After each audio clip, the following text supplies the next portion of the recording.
ഈ ഹരീഷ് അത്യാവശ്യം നന്നായിട്ട് കുക്ക് ചെയ്യുന്നു പറഞ്ഞു. കുക്കിംഗ് എന്താ അങ്ങനെ ഒരു വിദഗ്ധ പാചകക്കാരനാണെന്ന് പാചകക്കാരെന്നല്ല, കുക്ക് ചെയ്യാൻ ഇഷ്ടമാണ് അത്യാവശ്യം. പിന്നെ അതെന്താന്ന് വെച്ചാൽ ഞങ്ങള് നാട്ടിലുള്ള കുറെ ഫ്രണ്ട്സ് കുറെ മുന്ന സമയത്ത് ഞങ്ങള് ആഴ്ചയിലൊക്കെ ഒരു കുക്കിംഗ് ഒരു സപ്പർ പരിപാടിയിൽ ഞാനാണ് കുക്ക്.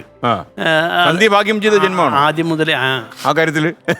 കാര്യം അത്യാവശ്യം ഭർത്താവിന് പാചകം അറിയാമെങ്കിൽ അല്ലേ നിർമ്മൽ? അല്ല, ഇവൻ ഇടയ്ക്ക് ഫുഡ് ഉണ്ടാക്കി ഞാൻ ഇവനൊക്കെ വിളിക്കും. തീറ്റിക്കാരനാണോ കുക്കാണോ? പിന്നെ തീറ്റി ഞങ്ങൾ അതാരും മോശമല്ലേ.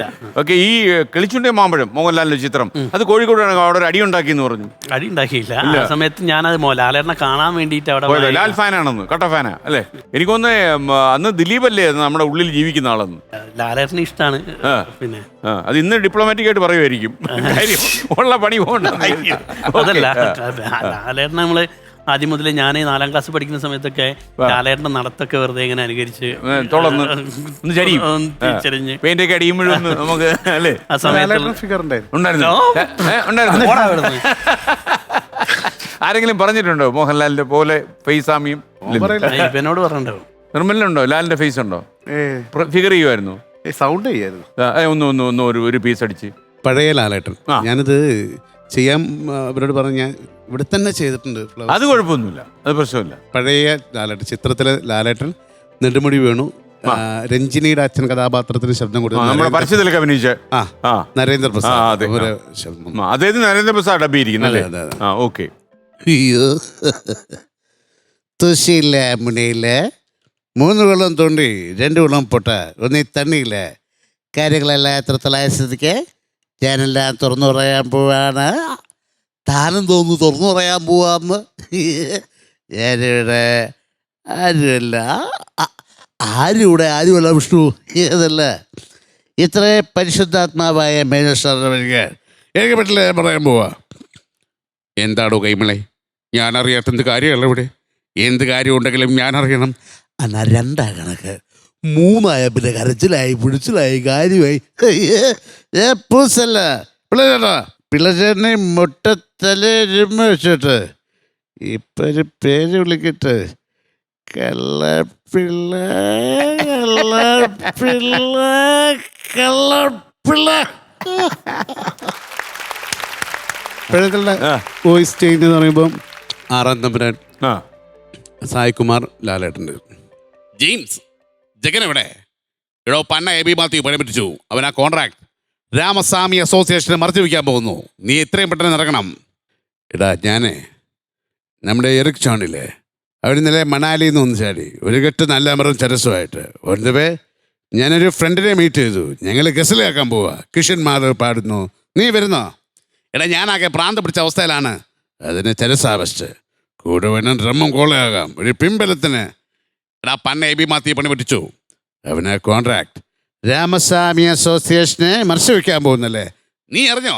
എല്ലാം അറിയുന്നവൻ ജഗൻ. നീപ്പോ ഒരു കുപ്പിയുടെ വാ പൊട്ടി ചളി തുടങ്ങ്. എണ്ണം വെച്ചോ, 4ാമത്തെ പക്കിൽ ഐസ് ക്യൂസി വീഴുമ്പോഴേക്കും ഞാൻ എത്തിയിരിക്കും. തമ്പി ഇനി നീക്കാറ് ഇത് ഞാൻ ചവിട്ടും. ശംഭോ മഹാദേവ. എനിക്ക് തോന്നുന്നത് നിർമ്മല ഏറ്റവും നന്നായിട്ട് ചെയ്ത മറ്റൊരു വേഷം ഈ കൊച്ചിൻ അന്നിബയുടെ ശബ്ദമാണ് അല്ലേ? അതും പല കാലത്തിലെ കൊച്ചിൻ അന്നിബ അവതരിപ്പിച്ചു. അപ്പോൾ അതുകൂടെ നമുക്കൊന്ന് പ്രേക്ഷകർക്ക് നിർമ്മല അവതരിപ്പിച്ച ഓർമ്മയുണ്ടാകും. ഇപ്പോഴുള്ള നമ്മൾ സ്ഥിരമായി ചെയ്യുന്ന എന്ത് സേതിക്കാൻ അളിയും ചങ്ങാക്കി ഇവിടെ കാശ ഇതിനാകുമ്പോൾ എത്ര നാൾ ഷാപ്പ് നടത്തിവിടെ അളിയും വാളിയ ഈ ഒരു ശൈലി ചെയ്യുന്നതാണ്. അതിൽ അപ്പുറമായിട്ട് പഴയ ദേവാസുരത്തിലെ ഒരു പഴയ ബാംഗ്ലൂരുകാരൻ്റെ നെല്ലിപ്പൊയിലെ തറവാട് ചാത്തോട്ടി നമ്മുടെ ഇത് മേടിച്ചു. നെല്ലിപ്പൊയിലെ തറവാട്ടിൽ ആരെങ്കിലൊക്കെ താമസിക്കണ്ടേ? ഞാൻ നോക്കിയിട്ട് ഇപ്പോഴത്തെ കണ്ടീഷനിൽ അപ്പാവും കുട്ടികളെ കിട്ടുപോര്. ഇതിപ്പോൾ എത്ര വെച്ചാൽ എൻ്റെ താല്പര്യമിങ്ങനെ. ബാനു നിൽക്കൂ, ഇനി പറയാനുള്ളത് ബാനോട് കേൾക്കണം. ഓക്കെ, കിടിലം. അപ്പോൾ ഹരീഷ് ജീവിതം ഇപ്പോൾ പച്ചപിടിച്ച് നന്നായിട്ട് ഗംഭീരമായിട്ട് പോവാം. സന്തോഷമുള്ള കാര്യമാണ്. സ്റ്റേജ് വേദികൾ, അതിനപ്പുറം സിനിമകൾ ഒക്കെ. നമ്മൾ മിമിക്രി എന്ന് പറയുന്ന കലാരൂപം കൊണ്ട് മലയാള സിനിമയിൽ വന്ന് ചേക്കറി ഇപ്പോൾ ജയറാമിനെ പോലെ എത്രയോ ആൾക്കാരുണ്ട്. അവരാരും മിമിക്രി വിടുന്നില്ല അല്ലേ?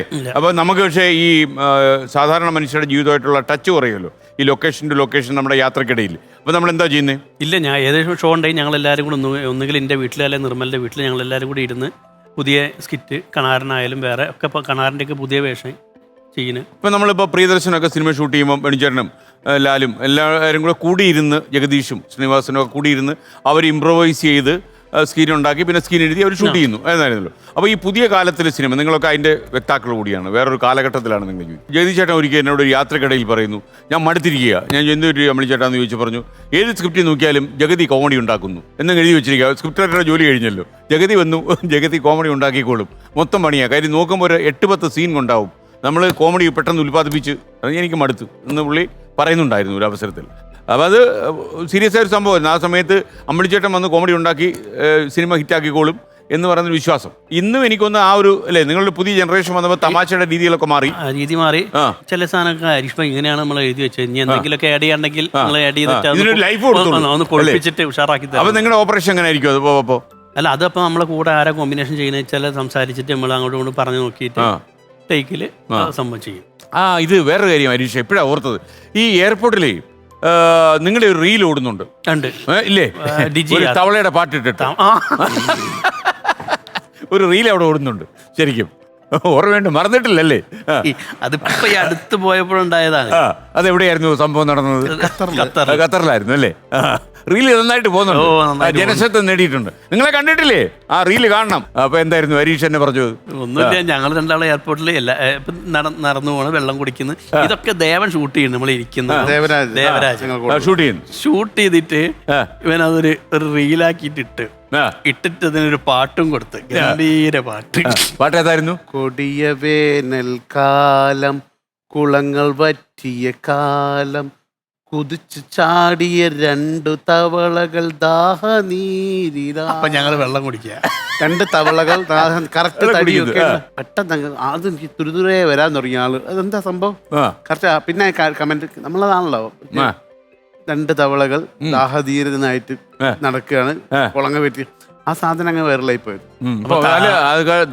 നല്ല ഉപമയാണ്, ജനകീയ ശ്രദ്ധ, നല്ല ഉപമയാണ്, ജനകീയ ശ്രദ്ധ നേടി കഴിഞ്ഞു. ദേവരാജ് നമ്മുടെ കൂടെയുള്ള ആർട്ടിസ്റ്റ്. പിന്നെ നമ്മളങ്ങോട്ട് ദേവരാജ് പാട്ട് നല്ലോണം പാടി തുടങ്ങി. ഇപ്പം ഒരിക്കലും ഞങ്ങൾ ബാംഗ്ലൂരിലൊരു ഷോയ്ക്ക് പോയിക്കൊണ്ടിരിക്കുമ്പോൾ സ്റ്റേജ് കഴിഞ്ഞ് ഇത്ര ഗ്യാപ്പിൽ, കുറേ വലിയ ഗ്യാപ്പിൽ മണലാണ്, വെള്ളമണ്ടൽ, തട്ടി പൊടി വറക്കുന്ന മണൽ. അത് കഴിഞ്ഞിട്ട് ഓഡിയൻസ് ഇരിക്കുന്നുണ്ട്. അപ്പോൾ ദേവൻ പറയും, പ്രേക്ഷകരുടെ ആവശ്യപ്രകാരം ഒരു നാടൻ പാട്ടട്ടെ. ആവശ്യപ്പെട്ടുണ്ടാവില്ല, ഇവൻ തന്നെ പാട്ട് പാടാൻ വേണ്ടിയിട്ട് പ്രേക്ഷകരുടെ ആവശ്യപ്രകാരം. ആ പരലിപ്പരല് പൂവാലിപ്പരല്, ഇന്നലെ നേരത്ത് പരല് വെള്ളത്തിലോടണല്ല. അത് കഴിഞ്ഞപ്പോൾ അപ്പുറത്തെ പറമ്പെന്ന് ഒരു പട്ടി ഒന്ന് മുന്നിലുണ്ടിരുന്ന്, പിന്നെ അതിൻ്റെ ബീറ്റ് അങ്ങോട്ട് വരാൻ തുടങ്ങി. പട്ടി ഫുള്ള് മണ്ണ് തെറിപ്പിക്കുന്നു, കടിക്കുന്നു, കൂക്കുവിളി ഓരി വിളിക്കുന്നു. ആ പരലിപ്പ ടങ്കട്ട പട്ടിയുടെ വക അഴിഞ്ഞാട്ടം. അത് സമയത്ത് ഓഡിയൻസ് ഇത് കണ്ടിട്ട് ഇവൻ ഇവന്റെ പെർഫോമൻസിലാണ് ഓഡിയൻസ് കൈയടിക്കുന്നതാണ് ഇവൻ ധരിക്കുന്നത്. പട്ടിയുടെ പെർഫോമൻസ്, പട്ടി മൊത്തം മലന്ന് കിടന്നിട്ട് ഇങ്ങനെ കടിക്കുന്നതും പ്രവർത്തിക്കുന്നതും പൊടി കളിയാക്കി. ഈ പാട്ട് ഇന്നലെ നേരത്ത് വെള്ളത്തിലോടല്ല നിക്കലും പട്ടി നേരെ നിന്ന് മൊത്തം ഒന്ന് കുടഞ്ഞിട്ട് ഒരു പോക്ക്. ഈ ഒരൊറ്റ പാട്ടിന് മാത്രം വന്നു പോയി. പറയൂ കുട്ടേട്ടാ. ഹരീഷ് കണാരൻ, താങ്കളെ 2 തവണ പോലീസ് പിടിച്ചിട്ടുണ്ട്. അതിൽ ഒരു തവണ പോലീസ് പിടിച്ച സമയത്ത് ഇറക്കാൻ വന്നത് താങ്കളുടെ പ്രിയ സ്നേഹിതൻ നിർമ്മലായിരുന്നു. പക്ഷേ അദ്ദേഹം പോലീസ് സ്റ്റേഷനിലേക്ക് എത്തിയിരുന്നില്ല. പക്ഷെ ഒരു രീതി ഭാഗ്യവാനാ കുട്ടേട്ടാ. ഇത്രയും കാലത്തെ ജീവിതത്തിനിടെ 2 തവണയല്ലേ പോലീസ് പിടിച്ചുള്ളൂ. കയ്യിലിരിപ്പനുസരിച്ച് അത്രയും പോരല്ലേ നിർമ്മല അല്ലേ? ഇടയ്ക്ക് പിടിക്കലുണ്ട് പോലീസ്, ഇടയ്ക്ക് പിടിക്കലുണ്ടല്ലേ? പിടുത്തം കുറഞ്ഞ ഇപ്പോഴാണ് ഫേസ് ഫെമിലിയർ ആയപ്പോ പിടുത്തം കുറഞ്ഞത് അല്ലേ? അല്ല, പിടിച്ചാൽ പിന്നെ അവർക്ക് അവരുടെ കർമ്മം ചെയ്യാണ്ടിരിക്കാൻ പറ്റില്ലല്ലോ. അല്ല, ഞാൻ അതിൻ്റെ ഇടയ്ക്ക് ഒരു കാര്യം പറയും. ചിലപ്പോൾ നമ്മൾ ചില കാഴ്ചകൾ കാണുന്നത്, നമ്മൾ ഈ ഇടയ്ക്ക് ഒരു സ്ഥലത്തൂടെ ഒരു ട്രാഫിക് സിഗ്നൽ ക്രോസ് ചെയ്ത് വരികയായിരുന്നു. അപ്പോൾ സിഗ്നൽ ക്രോസ് ചെയ്ത് വന്നപ്പം സിഗ്നൽ റെഡ് ആയത് അറിഞ്ഞില്ല ഡ്രൈവർ ഇപ്പുറം കടന്നു. അവിടെ ഒരു CI നിൽപ്പുണ്ടായിരുന്നു. അപ്പോൾ അദ്ദേഹം ഇങ്ങനെ രൂക്ഷമായി നോക്കുന്നുണ്ട്, മുന്നോട്ട് പോയി വണ്ടി പിറകോട്ട് എടുത്തു. അങ്ങനെ എന്തോ കൈ കാണിക്കുമോ എന്തോ ഇത് എന്നിട്ട് അങ്ങനെ. അപ്പം ഞാൻ എന്തോന്ന് അറിയാൻ വേണ്ടി ഗ്ലാസ് ഒന്ന് താഴ്ത്തി. ഉടനെ അങ്ങനെ ചീത്ത വിളിക്കാൻ വന്ന ഉടനെ അങ്ങനെ ഫേസിന്റെ എക്സ്പ്രഷൻ മാറുന്ന. ഞാൻ 2 ചീത്ത വിളിക്കണമെന്ന് തോന്നുന്നല്ലേ? വിളിച്ചോളൂ, കുഴപ്പമില്ല, ഇതൊക്കെ നമ്മൾ സ്പോർട്സ്മാൻ സ്പിരിറ്റ് എടുക്കും എന്ന് പറഞ്ഞു. അപ്പോൾ ഈ പരിചയമായതുകൊണ്ട് മാത്രം 2 തെറിവിളി ഒഴിവായതാ. അല്ലെങ്കിൽ അത് ടെലിവിഷനാണ് അതിൻ്റെ ക്രെഡിറ്റ് മൊത്തം, അല്ലെങ്കിൽ പോയതായിരുന്നു. അതുപോലെ നിങ്ങളും ഇങ്ങനെ പലയിടത്തും പോകുമ്പോഴേ സിനിമയിലുള്ള നിങ്ങൾ വലിയ സ്ക്രീനിലൊക്കെ ഇത്രയും ടൈറ്റിലൊക്കെ കാണൂല, ആൾക്കാർ മനസ്സ് നിറഞ്ഞ് കണ്ടു പോകുന്നവരല്ലേ. അപ്പൊ അതുകൊണ്ട് അങ്ങനെ രക്ഷപ്പെടും. പോലീസ് സ്റ്റേഷൻ ചെന്നിട്ട് ഞാൻ ആദ്യം ഒരു കോമഡി ഫെസ്റ്റിവലൊക്കെ കഴിഞ്ഞിട്ട് കണാരനൊക്കെ ഒന്ന് അത്യാവശ്യം എല്ലാവരും അറിയും. കണാരൻ സിനിമയിലൊന്നും വന്നില്ല, ഫേമസ് ആണ്. നാട്ടിൽ ചെറിയൊരു ഒരു ഷോർട്ട് ഫിലിം ഒരു ഷൂട്ട് ഉണ്ടായി. അങ്ങനെ അത് കഴിഞ്ഞിട്ട് ഞാൻ വെറുതെ ഇവനെ വിളിക്കുക ടൗണിൽ. ഇപ്പം പിന്നെ പേരാമ്പ്ര ഭാഗത്തിന് ഷൂട്ട് കോഴിക്കോട് എത്തിയപ്പോൾ നിർമ്മലിനെ വിളിച്ചിടയ്ക്ക് ഇവിടെ ഉണ്ട്, ഞാൻ ഇവിടെ അഴകൊടി ക്ഷേത്രത്തിലെ ഒരു ചെറിയൊരു ഉദ്ഘാടനം ഉണ്ട്, ഇങ്ങോട്ട് വന്നത്. അപ്പം എൻ്റെ അടുത്തൊരു ആക്സസ് വണ്ടിയാണ്. ഈ വണ്ടിയായിട്ട് ഞാൻ അവിടെ ചെന്ന് ഇവൻ എന്നെ സ്റ്റേയിൽ വിളിച്ച് ഞങ്ങൾ 2 ഡയലോഗൊക്കെ അടിച്ച് ഞങ്ങൾ അവിടെ നിന്ന് ഇറങ്ങി. ഇവന്റെ നാട്ടിൽ കൂടിയാണ് പോണത്. എൻ്റെ നാട്ടിലേക്ക് പോകണം, ഞങ്ങൾ അടുത്തടുത്താണല്ലോ. അപ്പം നാട്ടിലെത്തി ഇവൻ പറഞ്ഞിട്ട് ചെറിയൊരു കമ്പനി ഉണ്ട് വാന്ന്, ഉത്സാഹ കമ്മിറ്റി. ഞാൻ പറഞ്ഞു വേണോ, എനിക്ക് പാടാ പെട്ടെന്ന് പോകുന്നു. അങ്ങനെ ചെന്നപ്പോൾ അങ്ങനെ കമ്മിറ്റി കൂടി കഴിഞ്ഞപ്പം നല്ല ചിക്കൻ ഫ്രൈ ഉണ്ട്. ഞാൻ അവനോട് ഇത് എവിടുന്ന് വാങ്ങി ചോദിച്ചു. അപ്പം വീട്ടിൽ ചെന്ന് കഴിഞ്ഞാൽ വൈഫിന് ഒരു പാർസൽ വാങ്ങി അതവിടെ സോൾവ് ആവല്ലോ, പ്രശ്നം തീരും. ഞാൻ നേരെ പിന്നെ അപ്പം പറഞ്ഞ് ബൈപ്പാസിൻ്റെ അപ്പുറത്തുള്ള വാങ്ങിക്കുക പറഞ്ഞു. അങ്ങനെ ഞാൻ നേരെ വണ്ടി എടുത്ത് അവിടെ പോയി ഇത് പാർസൽ വാങ്ങി ആ കൗണ്ടറിലുള്ള കാഷ്യറായിട്ട് സംസാരിച്ച് അതിൻ്റെ ഇടയ്ക്ക് ഇവൻ്റെ ഒരു ഫ്രണ്ട്, ഒരു അരുൺ പോലീസ് എന്ന് പറഞ്ഞിട്ട്, നമസ്കാരം ഹരീഷ് ഭായ്, ഞാനാണ് നിർമ്മലിൻ്റെ ഫ്രണ്ടാണ്, അരുൺ എന്നാണ് പേര്. ഈ ഇതായിട്ട് സ്റ്റേഷനായിട്ട് ബന്ധപ്പെട്ട് എന്ത് കാര്യം വിളിച്ചാൽ മതി, ഞാൻ ഉണ്ടാവും. ഒരാളെ കൊന്നിട്ട് മുമ്പ് പെട്ടാ പോലും കുഴപ്പമില്ല. അപ്പം ആള് അങ്ങനെയൊന്നും കേട്ടോ, നമുക്ക് പറ്റുന്ന രീതിയിൽ ചെയ്തുതരും. നമ്പറൊക്കെ തന്ന് അങ്ങനെ ഞാൻ ഈ വർത്തമാനത്തിൻ്റെ ഇടയിൽ എൻ്റെ ഹെൽമെറ്റ് അവിടെ വെച്ച് മറന്നുപോയി. നേരെ വരുന്ന ബൈക്കിൽ ചെക്കിങ്, പോലീസ് കൈ കാണിച്ച് ഹെൽമെറ്റ്. അപ്പോൾ ഹെൽമെറ്റ് എവിടെ ചോദിച്ചു, സാറേ ഹെൽമെറ്റ്.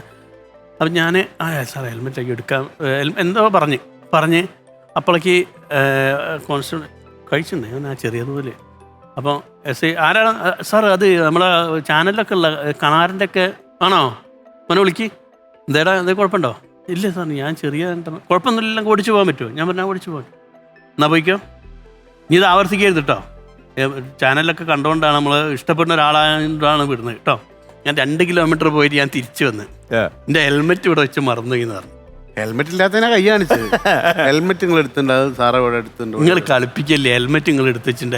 ഹെൽമെറ്റ് എവിടെ വെച്ച്? ഹെൽമെറ്റ് ഈ ബോണറ്റിൻ്റെ മുകളിൽ വെച്ചെന്നാണ്, ജീപ്പിൻ്റെ ബോണറ്റിൻ്റെ മുകളിൽ ഹെൽമെറ്റ് അല്ലേ. എടാ എന്നെ എന്തിനാ കൈ പിടിച്ച്? ഹെൽമെറ്റ് ഇല്ലായിട്ട് ഈ ഹെൽമെറ്റ് എങ്ങനെ ഇവിടെ അകത്ത് കിടന്ന ഉത്സാഹ കമ്മിറ്റിയുടെ പ്രതികരണമായത് അല്ലേ. അപ്പം അവിടുന്ന് SI കേറ്റിക്ക തീരെ ബോധമില്ലാന്ന്. അപ്പൊ ഇവൻ പറഞ്ഞത് നാളെ ഞങ്ങൾക്ക് ദുബായ് പോവാണ്ട് സാർ, എങ്ങനെയെങ്കിലും വിടണം സാർ പ്ലീസ്. അപ്പോഴേക്ക് മറ്റേ ഫ്ലൈങ് സ്ക്വാഡിന്റെ മറ്റേ വണ്ടി വന്ന് ഇപ്പൊ ഇവൻ എന്നെ വിളിച്ചു പറഞ്ഞു, എടാ എന്നെ പൊക്കിന്ന് പറഞ്ഞു. അപ്പൊ ഞാൻ എത്തിപ്പോയി, പേടിക്കണ്ട. ഞാൻ പിന്നെ അധോലോകം പോലെ എത്തി, ഭയങ്കര പ്രശ്നം. ഞാൻ എത്തിയാ കഴിഞ്ഞല്ല. ഞാൻ അപ്പൊ തന്നെ അരുൺ പോലീസിനെ വിളിച്ചു. അരുൺ പോലീസ് എന്ത് കൊലപാതകം നടത്തിയാലും അരുണേട്ടാ, ഹരീഷാണ്. എന്താ പറഞ്ഞോ അരുണേട്ടാ, അവനെ പോലീസ് വിളിച്ച് പെട്ടെന്ന് വരെ കട്ടായി. പിന്നെ വിളിച്ച് നിങ്ങൾ വിളിക്കുന്ന സബ്സ്ക്രൈബർ പരിധിക്ക് പുറത്തായി. അങ്ങനെ ഞാനിവിടെ എത്തിയപ്പോ പോലീസ് അപ്പൊ സാറേ മറ്റേ ബാബുവേട്ടനും വന്നിട്ടുണ്ട് പറഞ്ഞു. ഞാൻ നടന്നിട്ടാ പോയത്, വണ്ടിക്ക് അപ്പുറം വെച്ചിട്ട്. എന്താ അപ്പൊ ഇവൻ ഞാൻ അവനോട് പറഞ്ഞു, സാർ ഞങ്ങൾക്ക് ഗൾഫ് പോകാനുള്ളതാണ്. അപ്പൊ പോലീസുകാർ എന്നോട് നാളെ ദുബായ് പോകണ്ടല്ലേ, ഉത്സാഹ കമ്മിറ്റി ഉണ്ടല്ലേ. ഞാൻ പറഞ്ഞു നാളെ അല്ല, അടുത്ത മാസം. അപ്പൊ ഇവന്നെ കോളർ പിടിച്ചത്, നാളെയല്ലേ കണ്ണൂർ കാണിക്കുന്നുണ്ട്. ഞാൻ നാളെ എങ്ങനെയാണോ, നാളെ അടുത്ത മാസം പോകണ്ട, നാളെ എങ്ങനെയാവോ, ഞങ്ങൾ തമ്മിൽ കച്ചറ അവിടുന്ന് മതി കയറി പറഞ്ഞ് പിന്നെ കൊണ്ടുപോയി. അപ്പൊ ഞാൻ ജീപ്പിലേക്ക് വെല്ലു വിളിച്ചു. 1/2 മണിക്കൂറിൽ കൂടുതൽ അവിടെ ഇരിക്കൂല, ഞാൻ പൊക്കിയിരിക്കും.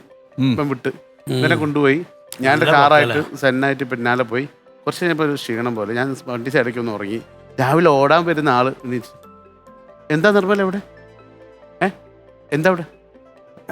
ഒരാൾ ജാമ്യത്തിൽ ഇറക്കാണ്ട്. രാവിലെ എണീച്ചിട്ട്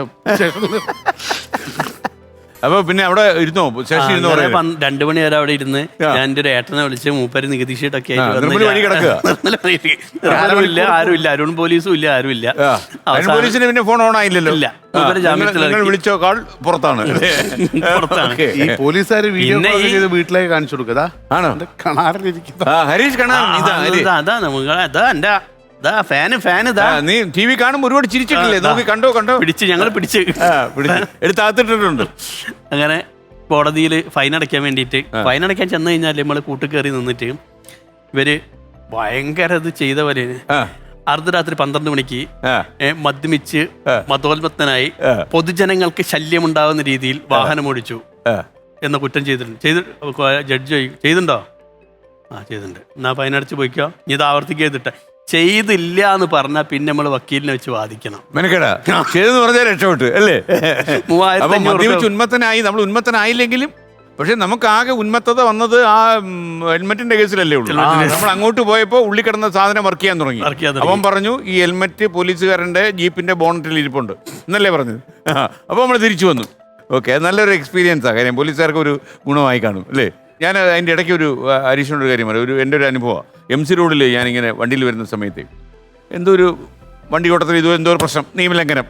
ഇങ്ങനെ മദ്യപിച്ച് ഉന്മത്തനായിട്ടില്ല, പക്ഷേ നിയമലംഘനമുണ്ട്. പുള്ളി വളരെ കടുത്ത ഉദ്യോഗസ്ഥനാണ്, നല്ല സീരിയസ് ഓഫീസറാണ്. അങ്ങനെ പറഞ്ഞു ഇത് 550 650 റുപ്പീസ് അടച്ചിട്ട് പൊക്കോളാൻ പറഞ്ഞു. ഞാൻ പറഞ്ഞു ശരി നിങ്ങൾ കൊടുത്തേക്കാം, കുഴപ്പമില്ല എന്ന് പറഞ്ഞു. അപ്പോൾ അയാൾ പിന്നെ ഇങ്ങനെ ആലോചിക്കുക, പിന്നെ ഇങ്ങനെ ആകാശമൊക്കെ ആലോചിക്കുക. ഞാൻ നിങ്ങൾ എന്തു ഇത്ര ആലോചിക്കുന്നത്, നിങ്ങൾ നമ്മളെ അങ്ങ് വിടൂ, നിങ്ങൾ ഫൈൻ അടച്ചങ്ങ് വിട്ടേക്ക് എന്ന് പറഞ്ഞു. ഇല്ല കുറച്ച് കഴിഞ്ഞ പുള്ളി ഒരു യാഥാർത്ഥ്യം പറയാം. നിങ്ങളെ എൻ്റെ പെണ്ണുപിള്ളയ്ക്ക് ഇത് ലേശം ഇഷ്ടമാണ്, അപ്പോൾ ഞാനിതും നിങ്ങളെ കൊണ്ട് ഫൈൻ അടപ്പിച്ച് വീട്ടിൽ ചെന്നാൽ അവൾ ചുമ്മാ വല്ലതൊക്കെ പറയാം, അതുകൊണ്ട് മാത്രം ഞാൻ വിടുക. അപ്പം ഞാൻ വിചാരിച്ചു വീട്ടിലിരിക്കുന്ന ഭാര്യമാർക്ക് നമ്മമാകും, ചിലപ്പോൾ തീ ഇപ്പോൾ ഇത് കേൾക്കുന്നുണ്ടാവും. അപ്പോൾ സന്തോഷമുള്ളൊരു കാര്യമില്ലേ, അവർ കൃത്യമായി നമ്മളെ ശ്രദ്ധിക്കുന്നതുകൊണ്ട് മാത്രമാണ് വെറുതെ കിട്ടുന്നത്. അത് വല്ല കാര്യം. അപ്പോൾ ഈ ഒരു പോലീസ് സ്റ്റേഷൻ ആയുള്ളൂ, രണ്ടാമത് പോലീസ് പൊക്കിയതപ്പോഴാണ്. രണ്ടാമത് ഞങ്ങളിവിടെ പ്രോഗ്രാം ചെയ്യുന്ന മഹേഷുണ്ട്. മഹേഷിൻ്റെ എൻ്റെ കല്യാണം കഴിഞ്ഞ് കുറച്ചായിട്ടുള്ളൊരു 1-2 മാസമായ സമയത്താണ് മഹേഷിൻ്റെ കല്യാണത്തിന് പോയിട്ട് ഒരു പഴയ ഒരു 800 എൻ്റെ ഒരു ഫ്രണ്ടിൻ്റെ ഞങ്ങൾ 4-5 ആൾക്കാർ കുത്തിത്തിരിയിട്ട് ഒരു 800 പോയി 2 മണിക്കോ 3 മണിക്കോ തിരിച്ചു വരികയാണ്. തിരിച്ചു വരുന്ന സമയത്ത് വെളുപ്പിന് കല്യാണമൊക്കെ കഴിഞ്ഞ് ഗാനമേളയും മിമിക്രിയൊക്കെ കഴിഞ്ഞ് തിരിച്ചു വരുന്ന വഴിക്ക് വണ്ടി എന്തോ കംപ്ലൈൻ്റ് ആയി നിൽക്കുന്നത്, എന്താ സ്റ്റാർട്ടാക്കാൻ പറ്റാതെ അങ്ങ് നിൽക്കുന്നു. പോലീസ് ഒന്ന് എന്താ ചോദിച്ചു. അല്ല ഒന്നുമില്ല സാറേ വണ്ടി സ്റ്റാർട്ടാണ്. ഒരു നിന്ന് നോക്കി വണ്ടി സ്റ്റാർട്ടായി ഞങ്ങൾ വിട്ട് ഒരു അരമണിക്കൂർ കഴിഞ്ഞ് 1 മണിക്കൂർ കഴിഞ്ഞ് ഒരു റൗണ്ട്സ് കഴിഞ്ഞ് പിന്നെയും വരുമ്പോണ്ട് ഞങ്ങൾ നിൽക്കരുത് അതിൻ്റെ അടുത്ത സ്ഥലത്ത് ഓഫായതല്ല, പെട്രോൾ തീർന്നു പോയി. കയറിക്കോന്ന് പറഞ്ഞു നേരെ സ്റ്റേഷനിൽ കൊണ്ടുപോയി. അല്ല അത് എങ്ങനെ നമ്മൾ വഴി നിൽക്കുന്ന വണ്ടി അവർക്ക് പിടിച്ചിട്ട് പോകാൻ പറ്റുമോ? അല്ല ഈ ഞങ്ങൾ വണ്ടി മോഷ്ടിച്ച് കൊണ്ടുവരണ വണ്ടി എടുത്തോ, വണ്ടി പിന്നെ അവിടെ ഇട്ട് ഇനി വണ്ടി എന്താണെന്നുള്ള അറിയില്ല. കാരണം ഒരു പ്രാവശ്യം സ്റ്റാർട്ടായില്ല, ഒരു പ്രാവശ്യം പെട്രോൾ തീർന്നു പോയി. ബുക്കും പേപ്പർ ബാക്കി എല്ലാ പരിപാടിയും കാണിച്ചിട്ട് നാളെ വിട്ടാൽ നേരെ സ്റ്റേഷനിലേക്ക് പോരുന്നതാണ്. അങ്ങനെ ഞങ്ങളെല്ലാവരും, ഞാൻ രൂപേഷ്, ഇങ്ങനെ കുറച്ച് ആൾക്കാർ സ്റ്റേഷനിൽ കമ്മിറ്റി മൊത്തമുണ്ട്. രാവിലെ അടുത്ത വീട്ടിലേക്ക് ആരെ വീട്ടിൽ പോകണം. അപ്പം ഞാൻ വീടിൻ്റെ തൊട്ടടുത്ത് ഫോണുണ്ട്. വൈഫ് സന്ധ്യ. ഓക്കെ, വിളിച്ച് ഫോൺ ചെയ്തിട്ട് ഹലോ സന്ധ്യയാണോ? ആ സന്ധ്യയാണ്. ഹരീഷോടെ പോയതാണ്. ഞാൻ മഹേഷിൻ്റെ വീട്ടിൽ കല്യാണത്തിന് പോയതാണ്. ഇതൊക്കെ പോലീസിൽ അപ്പം ഇത് വിശ്വാസം ഉണ്ടോ എന്നുള്ളത് അറിയാനുള്ളവർക്ക്, കറക്റ്റാണോ പറഞ്ഞതെന്നുള്ളത്. കല്യാണത്തിന് പോയത് അവിടെ നടുവണ്ണൂര്. ആരാ കല്യാണത്തിന്? മഹേഷ് എന്ന് പറഞ്ഞ ഫ്രണ്ടിൻ്റെ കല്യാണത്തിന്. അല്ലേ, പോലീസ് സ്റ്റേഷനാണ് വിളിക്കുന്നത്. വണ്ടി കംപ്ലൈൻ്റ് ആയിട്ട് ഞങ്ങൾ ഇവിടെ പിടിച്ചിട്ടുണ്ട്. ഇപ്പം മൊത്തം തിരിഞ്ഞുകളി ചെയ്യുന്ന റോഡിൻ്റെ മുകളിൽ രാത്രി മൊത്തം. സത്യം തന്നെയല്ലേ ഇത് പറഞ്ഞു? സത്യമാണ് സാർ. ആ ഞാൻ പറഞ്ഞതും കറക്റ്റ്, ഇവള് പറഞ്ഞതും കറക്റ്റ് ആയതുകൊണ്ട് മാത്രം രക്ഷപ്പെട്ടു. ഓക്കെ, പിന്നെ സന്ധ്യയുടെ ഭാഗത്ത് കിട്ടിയോ വീട്ടിൽ ചെന്നപ്പോ? അത് പിന്നെ കാരണം ഭാര്യയുടെ ഒരു ശക്തി എങ്ങനെ ഡയലോഗ് അടിച്ച് വീഴ്ത്തുവോ? ആവശ്യം അല്ല, അത്യാവശ്യം ഡോമിനേറ്റ് ചെയ്യാൻ പറ്റുമോ? ഹരീഷിന്റെ കോമഡി ഒന്നും ഇരിക്കാതെ പോകുമെന്ന് ചോദിക്കാം. അവിടെ കോമഡി അങ്ങനെ കോമഡി അല്ല, ഞാൻ പൊതുവെ അങ്ങനെ കോമഡി അല്ല. വീട്ടിലെ നമ്മളിപ്പോ ഈ ഭാര്യ ഒരിക്കലും ഭർത്താവിന്റെ കോമഡി ഭാര്യ എടുത്ത് എറിക്കില്ല, ലോക സത്യമാണ്. എന്നാൽ പോലും ഞാൻ പറയാ, ചില തമാശകളൊക്കെ പറഞ്ഞ് മറ്റുള്ളവരുടെ സാന്നിധ്യത്തിൽ പറഞ്ഞാൽ ചിലപ്പോൾ എറിച്ചെന്ന് വരും. അവർക്ക് വേണ്ടി ചിരിച്ചു തരും. മാത്രമല്ല ഞാനൊക്കെ എന്ത് വിഷമിച്ചു. ഒരു ദിവസം ഞാനും ഭാര്യയും മുകേഷോട് ഇവിടെ വെച്ച് നമ്മുടെ ഈ ഫ്ലോറിനടുത്ത് വെച്ച് കണ്ടു. മുകേഷ് നമുക്ക് 2 ദിവസം ആലോചിച്ചാൽ ചിരിക്കാവുന്ന ഒരു കോമഡിയാണ് പറഞ്ഞത്. ഹറാന്ന് ചെയ്യും. നമ്മൾ ഇതിലും വലിയത് പറഞ്ഞിട്ട് ഒരു പ്രയോജനം. നമ്മൾ ബോധൻമൊഴിയൊക്കെ വായിച്ചിട്ട് എന്തെല്ലാം പറയുന്നുണ്ട് ഒരു ദിവസം. ഒരു പ്രയോജനം ഒന്നുമില്ല, ഒരു പ്രയോജനമില്ല. വലിയൊരു മാർക്കറ്റ് അടിഞ്ഞു പോകും. അപ്പോഴാണ് അമ്പിളിച്ചേട്ടൻ പറഞ്ഞ ഒരു ലോകസത്യം. സ്വന്തം ഭാര്യയോട് കോമഡി പറയാൻ ശ്രമിക്കുന്നവനെ പോലെ വിഡ്ഢി ലോകത്ത് വേറെ ആരില്ല. അദ്ദേഹം പറഞ്ഞ നമുക്കിനി 1 കോടിയിലേക്ക് നമുക്ക് പോയല്ലോ. 3 സഹായ പദ്ധതിയുണ്ട്. അതായത് ഒന്ന് നമ്മുടെ കുട്ടേട്ടൻ, ഒന്ന് നമ്മുടെ ഡോക്ടർ മിറാഷ്, ഒന്ന് PC രാജു. PC രാജുവിൻ്റെ പ്രത്യേകത നമ്മൾ ഒരുപാട് തവണ പറഞ്ഞിട്ടുണ്ട്, എങ്കിലും നിങ്ങൾക്ക് അറിവിലേക്ക് പറയാം. PhD പരീക്ഷകളെല്ലാം എഴുതി 8 നില പൊട്ടിയ മനുഷ്യനാണ്. പക്ഷേ അദ്ദേഹത്തിൻ്റെ ഏറ്റവും വലിയ പ്രത്യേകത എന്താണെന്ന് വെച്ചാൽ അദ്ദേഹം പഠിപ്പിച്ച കുട്ടികളെ എഴുതിയാൽ പരീക്ഷ ചെയ്യും, അങ്ങനെ എഴുതിയാൽ തോറ്റുപോകും. അപ്പോൾ അദ്ദേഹം ഒരു വാക്കിംഗ് എൻസൈക്ലോപീഡിയാണ്. സർവ്വവിജ്ഞാനകോശം നടന്നുകൊണ്ടിരിക്കുക. അപ്പോൾ അദ്ദേഹം ടെലിഫോൺ ലൈനിൽ വരും നിങ്ങളെ സഹായിക്കാൻ വേണ്ടി. അപ്പം നിങ്ങൾ ഈ പരിപാടിക്കൊക്കെ പോയി വീതം വെച്ച് ഓർമ്മയുണ്ടല്ലോ, അതുപോലെ ഇവിടെ എങ്ങനെ വീതം വെക്കണമെന്ന് ആദ്യമേ തീരുമാനിച്ചോണം. 1 കോടി കിട്ടിയാൽ അത് ഞങ്ങൾ ഈക്വലായിട്ട് അത് കുഴപ്പമില്ല, അതിനെക്കുറിച്ച് ടെൻഷൻ ആവണ്ട അല്ലേ, അതൊക്കെ നമുക്കറിയാം, നമ്മളിത് കുറച്ച് ശീലിച്ചതാണ് അല്ലേ. അപ്പൊ നമുക്ക് ആദ്യത്തെ ചോദ്യത്തിലേക്ക്, ഫസ്റ്റ് ക്വസ്റ്റ്യൻ റെഡിയാണല്ലോ.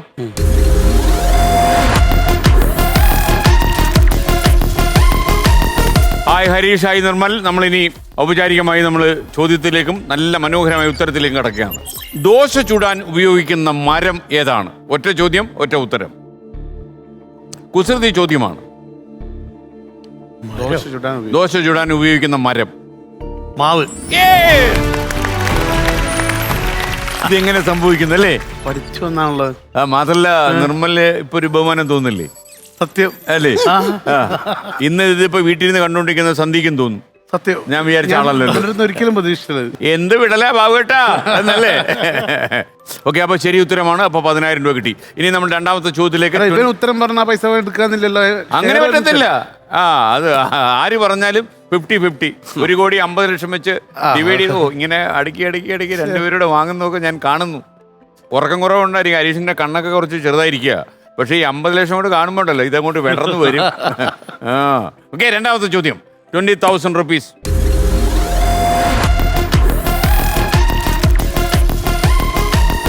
അവിടേക്ക് നോക്കൂ, LED ഒരു സ്റ്റില്ല് കാണിച്ചു തരാം, എന്നിട്ട് ഞാൻ ചോദ്യം ചോദിക്കാം. നിർമ്മല നോക്കിയോ?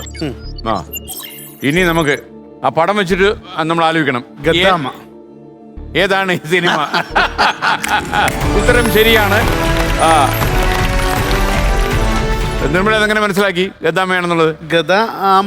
രണ്ടും കൂടെ ആകുമ്പോ ഗദ്ദാമ. ഓക്കെ, അപ്പൊ 50-50 രണ്ടുപേരും ഓരോന്നടിച്ചു, ഓരോ ഗോൾ അടിച്ചു. കൂടെ പറഞ്ഞ ഞാൻ തകർന്നു അല്ലേ, തകർന്നു പോയതായിരുന്നല്ലേ? ഓക്കെ, ഇപ്പൊ റെഡിയായി. അപ്പൊ ഇനി 30,000 രൂപയുടെ ചോദ്യം, 30,000. മൂന്നാമത്തെ ചോദ്യം, ക്വസ്റ്റ്യൻ പ്ലീസ്.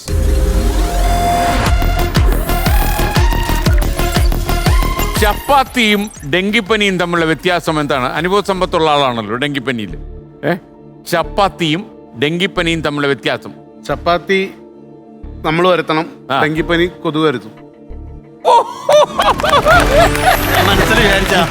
നിർമ്മലേ, ഓ സ്കോർ ചെയ്തു. ഇപ്പൊ ഒരു ഗോൾ കൂടുതൽ അടിച്ചിരിക്കുക. എന്ത് വന്നാലും പ്രയോജനമില്ല. 30,000 രൂപ ചോദ്യം ഉത്തരം ശരിയാണ്. ഓക്കെ, ഡെങ്കി അടിച്ചിട്ടില്ലല്ലോ ജീവിതത്തിൽ? ഇല്ല. ഹരീഷോട് ചോദിച്ച് മനസ്സിലാക്കണം വാട്ട് ഈസ് ഡെങ്കി എന്നുള്ളത്. Okay, ready. അപ്പൊ 40,000 രൂപയുടെ ചോദ്യത്തിലേക്കാണ് നമ്മൾ കിടക്കുന്നത്. 40,000. വലുതാകുമ്പോൾ പേര് മാറുന്ന ഫലം എന്താണ്? ഏത് ഫലത്തിന്റെ പേരാണ് വലുതാകും തോറും മാറിക്കൊണ്ടിരിക്കുന്നത്? 40,000 രൂപയുടെ ചോദ്യമാണ്. 40,000. തേങ്ങയുടെ പേര് മാറുമോ? മുച്ചിങ്ങ, കരിക്ക്, തേങ്ങ. ഉത്തരം ശരിയാണ്. ഇതെന്താ സംഭവിച്ചോണ്ടിരിക്കുന്നത് അല്ലേ? എന്ത് 40,000 രൂപ കിട്ടി കഴിഞ്ഞു. നിർമ്മല് സെപ്പറേറ്റ് ക്യാമറ ഒക്കെ. ഒരു വീഡിയോ നമ്മൾക്ക് ഇപ്പൊ കാണാം. ഇടവം വൃശ്ചിക, അടുത്ത വൃശ്ചികം 18-ന് എന്റെ അമ്മയ്ക്ക് 48 വയസ്സ് തികയും. കണ്ടോ, ബാക്കിയുള്ളവരുടെ വയസ്സൊക്കെ മൂപ്പർക്ക് എന്താണ് അറിവ്? പണിയെടുത്തിന്റെ എന്താണ് ഇതിനെ പറ്റിയിട്ട് ഏതാന്നും കൂടി അറിയില്ല. നിങ്ങൾ അങ്ങനെ പറയൊന്നും വേണ്ട. നിങ്ങളെ വയസ്സ് കൃത്യമായിട്ട് എന്റെ അച്ഛൻ അറിയാം. അതിനെ കൊണ്ട് വീട്ടിലെന്നും പ്രശ്നം നടത്തി അറിയാം ഞങ്ങള്. വിചാരിച്ചു എന്റെ പെങ്ങളല്ലേ ഒരുത്തന്റെ കൂടെ ചോദിക്കണ്ടോ? പെങ്ങളല്ലേ ഒരുത്തന്റെ കൂടെ ഒളിച്ചോടി ഒളിച്ചോടി പോയതോള് വൈകുന്നേരം വന്നില്ലേ? എന്നിട്ട് ഓളെ പിന്നെ കുറെ ദിവസം കഴിഞ്ഞ കല്യാണം കഴിച്ചു കൊടുത്ത്. അത് നോക്കിയിട്ട് കാര്യമില്ല മോനെ. ഇനിയും ബോറാഴ്ച പോയി കഴിഞ്ഞാൽ പിന്നെ പോകും. അങ്ങനെ പോവില്ല. കല്ലേ അറബത്തിന് വർത്താനം പറയാൻ നിൽക്കരുത് കേട്ടോ. എന്തേ? ഓ കല്യാണം കഴിഞ്ഞോ? കല്യാണമൊക്കെ കഴിഞ്ഞ് പക്ഷെ കല്യാണം കഴിച്ച് മൂപ്പര് ഗൾഫിലാണ്. ഈ കഞ്ചാവച്ച മാതിരിയാണ്. സൗകര്യമായാലും ഒക്കെ പോവാ. കഞ്ചാവ് മാതിരിയാ, പിന്നെയും വേണ്ടി വരും. സൂപ്പർ. അപ്പോ ഇവിടെ കാണിക്കാൻ കാര്യം എന്താ നിർമ്മലേ? ഇത് ഈ നമ്മൾ നിൽക്കുന്നതിന് നേരെ എതിർ ഫ്ലോറിലാണ് ഷൂട്ട് ചെയ്തിരിക്കുന്നത്. തന്നെയായിരുന്നു. അപ്പൊ അതൊരു രസമല്ലേ? നമ്മുടെ ഫ്ലോറിൽ തന്നെ. അത് എനിക്കൊന്ന് സുരാജ് ഞാർമുണ്ടായിരുന്നു കുറെ കാലം ഓടിയ പരിപാടിയെ കോമഡി സൂപ്പർ നൈറ്റ്. അതിൽ വന്നതാണ് ഇത് സംഭവം. അത് കിടിലായിരുന്നു. ഞങ്ങളൊരു വരുമാനം എന്നത് അതിന് എനിക്കൊന്ന് ഹരീഷ് ഇടയ്ക്കിടയ്ക്ക് അതിൽ വന്നിട്ടുണ്ടല്ലേ? നിർമ്മൽ, നിങ്ങൾ രണ്ടുപേരും ചേർന്ന് അബുദാബിയിൽ ഒരു പ്രോഗ്രാമിന് പോയി.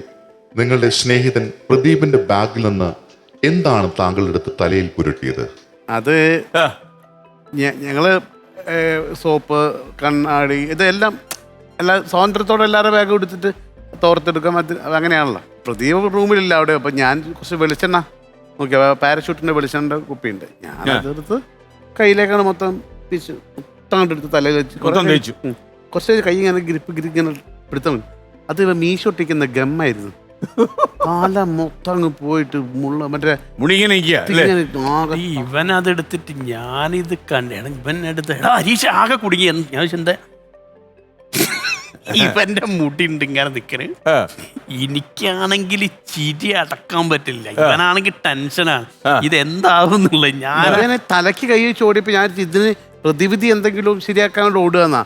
ഇവൻ എല്ലാവരും പറഞ്ഞ് ഇത് കഥ മുടി പൊങ്ങി നിൽക്കുന്നു, ആളെ കാണിച്ച് കൂട്ടിയവര് എന്നെ കാണിക്കാൻ വേണ്ടിട്ട് ഇത് മൊത്തം ഷോക്കടിച്ച പോലെ നിൽക്കുക. പ്രതിവ് തിരിച്ചു വന്ന് കണ്ടോ? ഇത് സംഭവം പശയായിരുന്നു. ലാസ്റ്റ് വെളിച്ചെണ്ണൊക്കെ വേറെ പിന്നെ എങ്ങനെ കളഞ്ഞു? വെളിച്ചെണ്ണ ഞാൻ കരുതി ഇത് കഴിഞ്ഞ് ഇനിയിപ്പം ലാസ്റ്റ് റോങ് ആയി ഇവൻ. കാരണം ഇവനത് മുടി ഇനിയിപ്പം പഠിച്ചു കളയണം, വേറെന്താ ചെയ്യാൻ മറിഞ്ഞു വീഴുക. എന്റെ അവസ്ഥ നമ്മൾ പഠിച്ചു കളയേണ്ടത് തീരുമാനിച്ചു. വേറെ നിവൃത്തിയില്ലല്ലോ, മൊത്തം ഇങ്ങനെ നിൽക്കുക മുള്ളു പോലെ. അന്ന് വൈകിട്ട് പ്രോഗ്രാം ഇല്ലേ? വലിയ ഷോ, മമ്മൂക്കയൊക്കെയുള്ള വലിയ ഷോ ആയിരുന്നു അവിടെ. ഓക്കെ. ഹരീഷ് ഇപ്പൊ എനിക്ക് തോന്നുന്നു കുറെ അധികം സിനിമകൾ ചെയ്തു കഴിഞ്ഞു. എത്ര സിനിമ ചെയ്തു? 85 സിനിമ ചെയ്തു. അത് എത്ര കൊല്ലം കൊണ്ടുള്ള ഓട്ടത്തിലായി 85 സിനിമ ചെയ്ത്? 12 കൊല്ലം.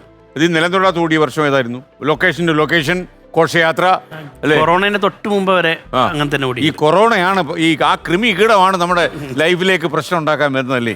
കൊറോണ സമയത്ത് വീട്ടിലിരുന്നു? 2 കൊല്ലം വീട്ടിലിരുന്നു. ഒന്ന് ഇറങ്ങി പൊക്കൂടെന്ന് ചോദിച്ചോ വീട്ടില്? കാലമായിട്ട് ഇരിക്കുന്ന ഇരിപ്പാണ്. ആ സമയത്ത് ഞങ്ങൾ ചെറിയ എന്റെ വീടിന്റെ അടുത്തൊക്കെ ചെറിയ വെബ് സീരീസ് ഞാനും നിർമ്മലും ഒരേ സമയത്താണല്ലോ കോവിഡ് പിടിപെട്ടത്. ഞങ്ങൾക്ക് എറണാകുളത്ത് ഒരു മിമിക്രി ഷോക്ക് വന്ന, അപ്പൊ ഞങ്ങൾക്ക് അത് കഴിഞ്ഞിട്ട് ഇവിടുന്ന് കോവിഡ് ടെസ്റ്റ് കഴിഞ്ഞിട്ട് തിരുവനന്തപുരത്തേക്ക് കയറണം. അപ്പൊ കോവിഡ് ടെസ്റ്റ് ടെസ്റ്റ് ഞങ്ങളുടെ കൊടുത്തിട്ട് റൂമിലെത്തി ഞങ്ങൾ ഭക്ഷണം കഴിക്കാൻ 2 റൂമിലാണെങ്കിലും ഒരു റൂമിലേക്ക് വന്നു. അപ്പൊ ഞങ്ങൾ മീനും കുറെ ഫുഡൊക്കെ പറഞ്ഞ് ഞങ്ങൾ കഴിച്ചുകൊണ്ടിരിക്കും. ഇവ ഇങ്ങനെ ചുമക്കുന്നുണ്ട്. അപ്പൊ കോവിഡ് പോയിട്ട് ചുമക്കുന്നു നിങ്ങൾക്ക് എന്താ? അപ്പൊ തമാശയാക്കല് എൻ്റെ മേലേക്ക് തുപ്പുന്ന് എനിക്ക് വരട്ടെ, കൊറോണ എനിക്ക് കൊറോണ തുപ്പുക, ഭയങ്കര കഴിഞ്ഞാട്ടം, എനിക്കും വരണം. പുള്ളി വിശ്വസിച്ചിട്ടില്ല അല്ലേ? എനിക്ക് കോവിഡ് വരത്തില്ല. അല്ല, ഞങ്ങൾ തലേ ദിവസം ടെസ്റ്റ് ചെയ്തിട്ടാണ് വരുന്നത്. മാത്രല്ല ഇവനാണെങ്കിൽ രാവിലെ വെളുത്തുള്ളി, നാരങ്ങ, പിന്നെ മഞ്ഞൾ കലക്കിയ വെള്ളം, ഇതൊക്കെ പിന്നെ വീട്ടിൽ നിന്ന് പഠിക്ക് പുറത്തിറങ്ങൂല. ആരെങ്കിലും വന്ന് കഥ പറയാനൊക്കെ വന്നാൽ ഇല്ല തുറക്കൂല, പിന്നെ ഇപ്പൊ ഈ കഥ മതി. ഇത്ര സ്ട്രിക്റ്റ് ആയി നിൽക്കുന്ന ആളാ. ഇവന് വരില്ല എന്ന് ഇവനും വരില്ലല്ലോ. അങ്ങനെ ഞാനാണ് ഇപ്പൊ ഇവന്റെ എല്ലാം കഴിഞ്ഞ് പിറ്റേ ദിവസം രാവിലെ പോയി റിസൾട്ട് വന്നപ്പോ ഇവന് പോസിറ്റീവ്, ഞാൻ നെഗറ്റീവ്. ഞാൻ 7 ദിവസം ക്വാറന്റൈനിൽ കിടന്ന് തുപ്പിയിട്ടുണ്ടല്ലോ. വന്നില്ല. അതാണ് നമ്മുടെ വിഷമം അല്ലേ? മേടിച്ചു പോയോ ഹരീഷേ? ഞാന് പിന്നെ 10 ദിവസം ബേബി മെമ്മോറിയലിന് അഡ്മിറ്റ് ആയി. കോവിഡ് അതില് പിന്നെ കുറച്ച് ന്യൂമോണിയ ആയി. ഒരു 6 ദിവസമായപ്പോ ന്യൂമോണിയ സ്റ്റാർട്ട് ചെയ്ത് കുറച്ച് ഇതായി. മരിച്ചു എന്ന് പേടിച്ചോ? പേടിണ്ടായി. ഹരീഷിന് ഇവിടെ നല്ലൊരു പാട് കിടക്കുന്നല്ലോ. അത് ആക്സിഡന്റ് എവിടെയായിരുന്നു അത്? ഞങ്ങള് പിന്നെ പൊന്നാനി പ്രോഗ്രാം കഴിഞ്ഞിട്ട് എടപ്പാൾ വന്നിട്ട് ഒരു പാണ്ടി ലോറിക്ക്, അന്ന് ബസ്സൊന്നുമില്ല, പാണ്ടി ലോറി കൈ കാണിച്ചിട്ട് അതിൽ കയറി. വല്ലാർപാടത്ത് നിന്ന് ടൈലായിട്ട് വരുന്ന ഒരു ലോറിയായിരുന്നു. അതിൻ്റെ അകത്ത് കയറി തിരൂരെത്തിയിട്ട് ആ ലോറി മറിഞ്ഞ് ഞങ്ങൾ ഉറങ്ങിപ്പോയി. ലോറി മറിഞ്ഞ് ഡ്രൈവറൊക്കെ ചാടി മറിയുന്ന സമയത്ത് ഞാൻ ഉറങ്ങുമായിരുന്നു. അതിൻ്റെ ഉള്ളിൽ പെട്ട് മൊത്തം 32 സ്റ്റിച്ച് ഇട്ടുണ്ട്. അങ്ങനെ ഇവിടുന്ന് ഇങ്ങനെ കണ്ണിൻ്റെ ഉള്ളിൽ കൂടി ഇങ്ങനെ കട്ടായി പോയി. അപ്പൊ അങ്ങ് പെടന്നു കാണുമല്ലോ. അന്നാണെങ്കിൽ നമ്മൾ ഇറങ്ങി, വേറെ ആരും ഒരു വണ്ടി നിർത്തുന്നില്ല. ആൾക്കാർ അങ്ങനെ ലാസ്റ്റ് ഒരു ഓട്ടോക്കാരൻ്റെ കയ്യും കാലും പിടിച്ച് അവിടുത്തെ ഒരു ഹോസ്പിറ്റലിൽ കയറി. അവിടുന്ന് അവർ ഡ്രസ് ചെയ്തിട്ട് നേരെ ആംബുലൻസിൽ മിംസിലേക്ക് വിട്ടു. എനിക്കൊന്ന് സന്ധ്യയൊക്കെ ഉണ്ടല്ലോ അപ്പൊ കൂടെ? സന്ധ്യ ഉണ്ട്. കല്യാണം കഴിഞ്ഞ സമയത്ത് ഞെട്ടിയോ? പിന്നെ ഞാൻ ആദ്യം അവളെ വിളിച്ചു. ഞാൻ മരിച്ചു എന്ന് പറഞ്ഞിട്ട് വിളിച്ചു. മുണ്ടൊക്കെ കീറി തലയൊക്കെ എനിക്ക് എന്തോ ഞാൻ ഇറങ്ങിയ സമയത്ത് എനിക്ക് പെട്ടെന്ന് ധൈര്യം കിട്ടി. അപ്പൊ നമ്മളെ ബാഗിൽ ലുങ്കി അതും ഇതൊക്കെ ഉണ്ടാവില്ല. അപ്പൊ ലുങ്കി എടുത്ത് ഞാൻ തന്നെ കെട്ടി, ഭയങ്കര ടൈറ്റ് ആക്കി തല കെട്ടി. എന്നിട്ടാണ് ഈ വണ്ടി കൈ അഴിക്കുന്നത്. സാധാരണ ഇതിൽ അത്രയും ധൈര്യം വരുന്നല്ലോ. അന്ന് എന്ത് പറ്റി? വേറെ വഴിയില്ല. വേറെ ഒന്നും ധൈര്യമായിട്ട് വന്നു എങ്ങനെ രക്ഷപ്പെടാന്നുള്ളതല്ല. ഇത്രയും കട്ടായതൊന്നും ഞാൻ അറിയില്ല. ഞാൻ നോക്കുമ്പോ ബ്ലഡ് ഇങ്ങനെ ഒലിക്കുന്നുണ്ട്. അപ്പൊ എന്താ പറ്റിയതെന്ന് എനിക്കറിയാം. പരിക്ക് പറ്റിയില്ലേ? എന്റെ കൂടെ അനിൽ ബേബി എന്ന് പറഞ്ഞ ഒരു ആർട്ടിസ്റ്റ് ഉണ്ട്. മൂപ്പർക്ക് വാരിയില് ചെറിയ പൊട്ടു. അല്ല, വണ്ടി ഇടിച്ചപ്പോ ഹരീഷ് അറിഞ്ഞോ? ഇല്ല, ഞാൻ എഴുന്നേൽക്കുമ്പോ വണ്ടി മറിഞ്ഞു കഴിഞ്ഞിട്ടുണ്ട്. പിന്നെ ഞാൻ ഈ ഫ്രണ്ടിലത്തെ ഗ്ലാസ് ഡ്രൈവറൊക്കെ എടുത്ത് ക്ലീനിങ് എടുത്ത് ചാടി. ഞാൻ ഈ ഗ്ലാസിന്റെ പുറത്തു കൂടിയാണ് ഇറങ്ങുന്നത്. ഫ്രണ്ട് ഗ്ലാസിന്റെ ഉള്ളിൽ കൂടി ഇറങ്ങി. അത് പൊട്ടിച്ച് ഇറക്കിയതാണ്. അതൊക്കെ പൊട്ടി കിടക്കുന്നുണ്ട്. നേരെ അതിലാണ് ഇറങ്ങി. അന്ന് പ്രോഗ്രാമിന് 1000 റുപ്യ 700 റുപ്യൊക്കെ കിട്ടുന്ന ആ സമയം അപ്പോഴാണ്. എന്നിട്ട് തന്നെ അന്ന് മിംസിൽ 15,000 റുപ്യ കിട്ടോ ആരോടോ കടം വാങ്ങി കൊടുത്താ. പറയൂ കുട്ടേട്ടാ. ഹരീഷ് കണാരൻ, താങ്കൾ സന്ധ്യയുടെ വീട്ടിൽ വിവാഹത്തിന് മുമ്പ് രാത്രി ചെന്ന് മീറ്റർ ബോർഡിൽ എന്തോ എഴുതിയിട്ടു എന്ന് കുട്ടിയേട്ടൻ മനസ്സിലാക്കി വെച്ചിട്ടുണ്ട്. അങ്ങനെയൊക്കെ ഉണ്ടോ രാത്രി? അതെന്താന്ന് വെച്ചാൽ ഇലക്ട്രീഷ്യൻ ആണോ? ഞാനും ഇവിടെ കൂടി എന്തോന്ന് പറഞ്ഞ് പ്രേമത്തിന്റെ സമയത്ത് ഇടയ്ക്ക് ഭയങ്കര ഉടക്കുണ്ടായ സമയത്ത് അപ്പം ഞാൻ ഇവിടെ വീടിന്റെ തൊട്ടടുത്താണ് ഫോണുള്ളത്. അപ്പൊ എപ്പോഴും അവിടേക്ക് വിളിക്കാൻ പറ്റില്ല. അങ്ങനെ തെറ്റി നിൽക്കുകയാണ്. 2-3 ദിവസം തെറ്റി നിൽക്കുകയാണ്. അങ്ങനെ ഞാൻ എൻ്റെ ഒരു ഫ്രണ്ട് ഉണ്ട് മധു എന്ന് പറഞ്ഞിട്ട് മധുവിൻ്റെ അടുത്ത് പറഞ്ഞിട്ട് എനിക്കൊന്നും നമ്മൾ കാണണം. അങ്ങനെ എങ്ങനെ കാണും? അങ്ങനെ ഒരു സർപ്രൈസ് രാത്രി കയറിയപ്പം ജസ്റ്റ് കാണാൻ ഇവള് എന്നെ കാണരുത്, ഞാൻ കണ്ട് പോരാന്നുള്ള ഇതില്ല. അപ്പോഴേക്ക് പിന്നെ ഇവള് 2-3 ദിവസമായിട്ട് ഭക്ഷണമൊന്നും കഴിക്കുന്നില്ല. അങ്ങനെ പെട്ടെന്ന് ഇവളെ ഏച്ചീൻ്റെ ഭർത്താവ് വീട്ടിലേക്ക് കയറി വരുന്നു.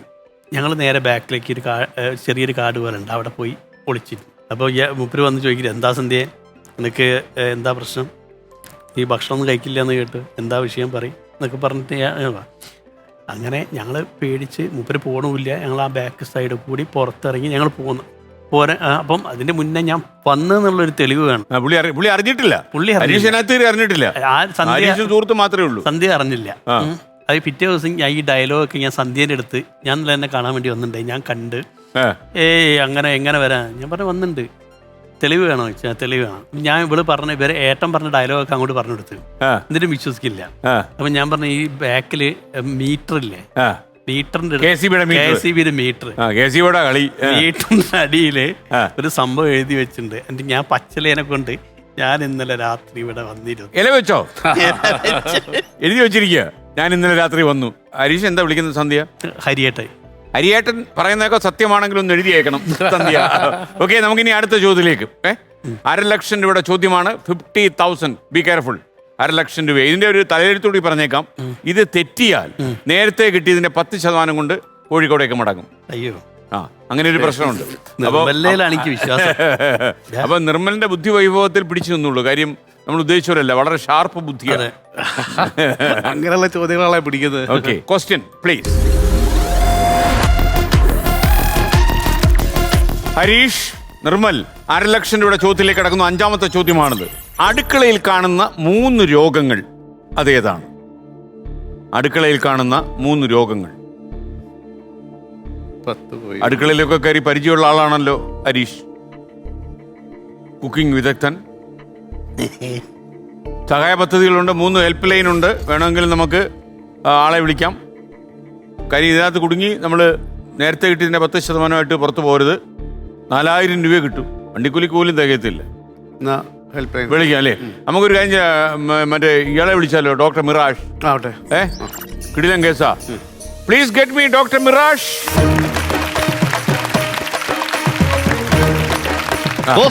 How are you, Dr. Mirage? You are still alive? I am very happy. I belong there. Yeah. Sir, നിങ്ങളിലാണ് പ്രതീക്ഷ. അപ്പോൾ എത്ര രൂപ കിട്ടി? 40,000 കിട്ടി. 40,000 കിട്ടി. 1.5 ലക്ഷത്തിൽ നിൽക്കുക. ചോദ്യം അടുക്കളയിൽ കാണുന്ന 3 രോഗങ്ങളാണ് അവിടെ കുടുങ്ങി നിൽക്കുക. അതറിയില്ല. നിങ്ങൾ ഡെയിലി ഇത് കൈകാര്യം ചെയ്യുന്നതാണ്. നിങ്ങൾ വലിയ എന്തോ ചിന്തിക്കുന്നതുകൊണ്ടാണ് ഇത് കിട്ടാത്തത്. ഒന്ന് മനസ്സിലെത്തി ആലോചിച്ചു. അതൊക്കെ പറ്റായിട്ടാണോ ഹെൽപ്പ് ലൈൻ? ഇതെല്ലാം നമുക്ക് എല്ലാവർക്കും ഉള്ളതാണ്.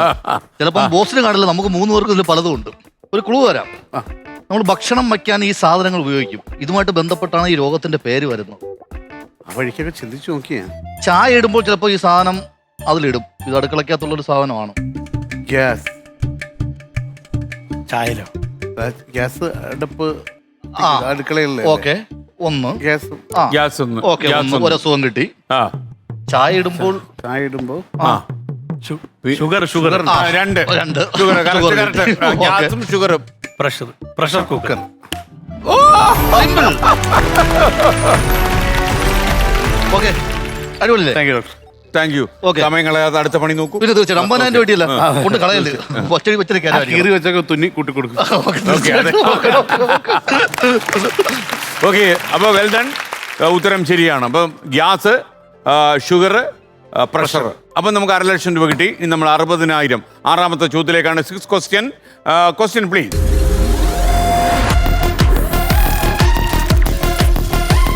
അപ്പോൾ നിർമ്മൽ ഒരു വീഡിയോ കാണിച്ചു തരാം. പഴയ ചില ഓർമ്മകൾ തത്തിക്കളിക്കട്ടെ. ഓസ്ട്രേലിയയിലെ ചതുപ്പ് നിലങ്ങളിൽ മാത്രം നമ്മൾ കാണുന്ന നമ്മളെ ചതുപ്പ് നിലങ്ങൾ മാത്രം കാണുന്ന എന്ന പക്ഷി. ഓക്കെ, ചോദ്യം ഇതാണ്. നിർമ്മൽ തന്നെ ഈ കോമഡി സൂപ്പറിന് നമ്മൾ ഈ അവതരിപ്പിക്കുന്ന വേദിയുടെ നേരെ എതിർ വേദിയിൽ നിർമ്മൽ തന്നെ അവതരിപ്പിച്ചതാണ്. ഓർമ്മശക്തി എങ്ങനെയുണ്ട് നമ്മൾ പരിശോധിക്കുന്നു. 60,000 രൂപയുടെ ചോദ്യം. നിശബ്ദമാക്കിയ ഈ ഭാഗത്ത് ഓസ്ട്രേലിയയുടെ ചതുപ്പ് നിലങ്ങളിൽ കാണുന്ന ഏത് പക്ഷിയുടെ പേരാണ് താങ്കൾ നിർമ്മൽ പറയുന്നത്? ഞാനാ പറയണ്ടേ? അതെ, അല്ല താങ്കൾ, നിങ്ങൾ രണ്ടുപേരും ആര് പറഞ്ഞാലും മതി.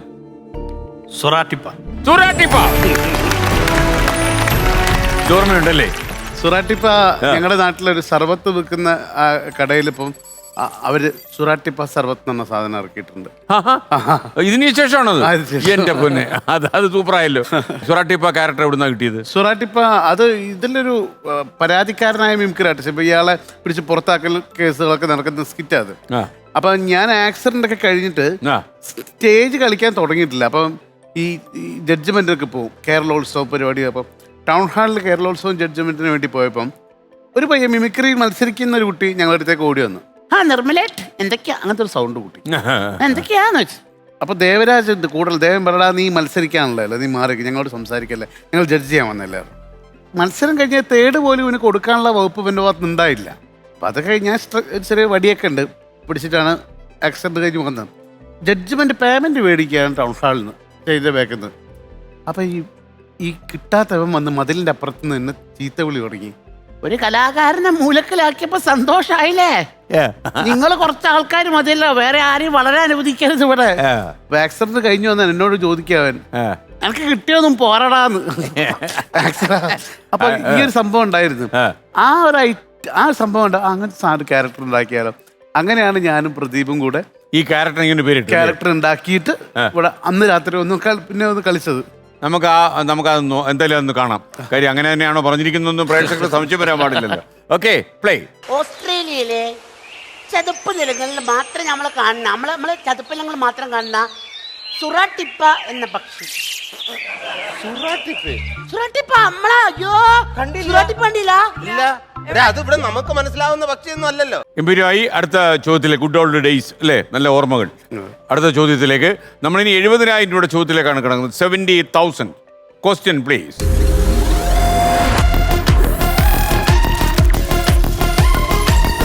എപ്പോഴും വരുന്നുണ്ട്, പക്ഷേ ഒരിക്കലും എത്തുന്നില്ല. എന്താണത്? എപ്പോഴും വരും, പക്ഷേ അതൊരിക്കലും എത്തിച്ചേരില്ല. അതൊരു ഫാക്റ്റാണ് കേട്ടോ, അതൊരു കുസൃതി ചോദ്യമല്ല. നിർമ്മലിന്റെ ആ പഴയ ബുദ്ധി പുറത്തെടുക്കൂ. നേരത്തെ വന്ന ആ ബുദ്ധിയില്ലേ? എടുക്ക്. ചെറിയൊരു ക്ലൂ വേണേ പറയാം. ലോട്ടറിക്കാരി ഇങ്ങനെ പറഞ്ഞു.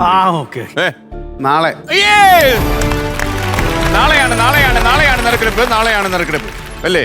ഉത്തരങ്ങാടിയിലെ വിശാലാക്ഷിക്ക് 1000 രൂപ നേടിക്കൊടുത്ത നാളെ. Okay, ready. നാളെ ഈ ലോട്ടറിയുടെ കാര്യം പറഞ്ഞപ്പോഴേ ഞങ്ങളവിടെ ഈ മരുന്ന് വിൽപ്പനക്കാരൊരു ഈ കൂറമുട്ടായി മരുന്നിന്റെ വിൽപ്പനക്കാരി മരുന്ന് വിൽപ്പനയുടെ വണ്ടി ഒരിക്കലും വെള്ളത്തിൽ മറിഞ്ഞു. അപ്പൊ അതിന്റെ അനൗൺസ്മെന്റ് ഇങ്ങനെ പോയിക്കൊണ്ടിരിക്കുകയാണ്. അപ്പൊ ഈ മരുന്നിന്റെ ബോട്ടിൽ മൊത്തം പുറത്തെ ആളുകൾ വലിയ ബോട്ടുകളും ചെറിയ ബോട്ടിലൊക്കെ എടുക്കാൻ തുടങ്ങി. അപ്പൊ ഇതിന്റെ അനൗൺസ്മെന്റ് ഇങ്ങനെ പോയിക്കൊണ്ടിരിക്കുന്നുണ്ട്. വലുതെടുത്തോളൂ സുഹൃത്തുക്കളെ, വലുതാണല്ലോ. അപ്പൊ വലുതെടുത്തോളൂ. അപ്പൊ ചെറുതെടുത്തിട്ട് വലുതെടുക്കണം. ഈ സാധനം അനൗൺസ്മെന്റ് പോയിക്കൊണ്ടിരിക്കുകയല്ലോ. വലുതെടുത്തോളൂ, വലിയ കുപ്പിക്ക് 100 രൂപ, ചെറിയ കുപ്പി 50 രൂപ. വലുതെടുത്തോളൂ സുഹൃത്തുക്കളെ, വലുതാണ് ലാഭം. അപ്പൊ വലുതാണ് ലാഭം. അനൗൺസ്മെന്റ് പോയിക്കൊണ്ടിരിക്കുന്നുണ്ട്. ഏതായാലും മോശമാണല്ലോ. ചെറുതവിട്ട് വലുതെടുത്തു. Okay, super. അപ്പൊ നാളെയാണ് അല്ലേ? നാളെ ഒരിക്കലും വരുന്നില്ല, എന്നാൽ നാളെ ഉണ്ട് താനും. അപ്പൊ 70,000 രൂപ കിട്ടിയിട്ടുണ്ട്. Thank you, well done. അടുത്ത ഇനി 80,000 രൂപയുടെ ചോദ്യത്തിലേക്ക്, 8ാമത്തെ ചോദ്യത്തിലേക്ക് എന്നാൽ കടക്കുന്നു. Question please.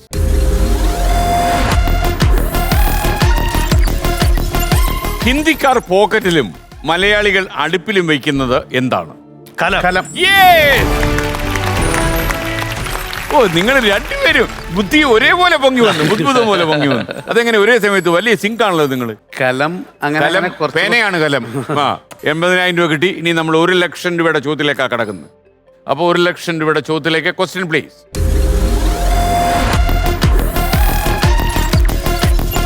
ജോമെട്രി ക്ലാസ്സിൽ അധ്യാപകരെ സഹായിക്കുന്ന 2 പെൺകുട്ടികൾ ആരൊക്കെയാണ്? ജോമെട്രി ക്ലാസ്സിൽ അധ്യാപകരെ സഹായിക്കുന്ന 2 പെൺകുട്ടികൾ ആരൊക്കെയാണ്? പെൺകുട്ടികളാ? അതെ, 2 പെൺകുട്ടികളാ. ഇതൊക്കെ അറിയാതെ ഇങ്ങോട്ട് വരത്തില്ല അല്ലേ?